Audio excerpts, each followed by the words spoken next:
प्रथम मैच रे ही ऑस्ट्रेलिया सांगरे भारत धराशायी हो गला। श्रीलंका सांगरे सीरीज जितला परे लागुतला जे भारत ऑस्ट्रेलिया को मध्य सेमिति हराइबो, किंतु प्रथम ही मैच रे भारत को हारियार मुह देखिया पड़ी।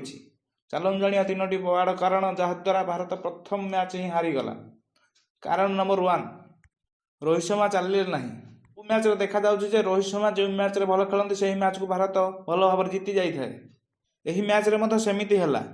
रोहित शर्मा प्रथम बॉल चौका मारथिले एवं आशा लगुला कि रोहित शर्मा आज भल खेलिबे, किंतु से यहाँ पर एते भल प्रदर्शन कले नहीं एवं 10 रन बनैके आउट हो गले।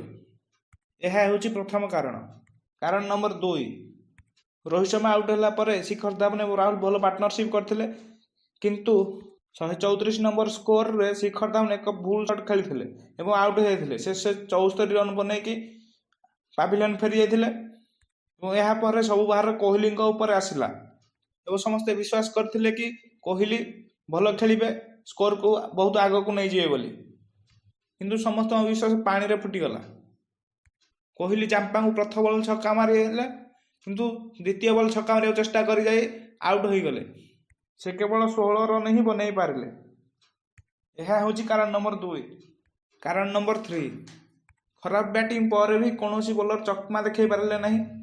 बुमरा, सामी भली बॉलर मध्य कौन जादू कर पारे नहीं एवं ऑस्ट्रेलिया बैट्समैन को धरी पारे नहीं।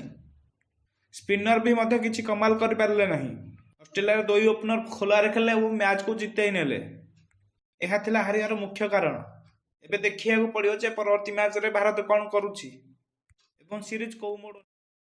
आशा करछु बंधु वीडियोटी भल लागिथियो लाइक एवं शेयर जरूर करंतु।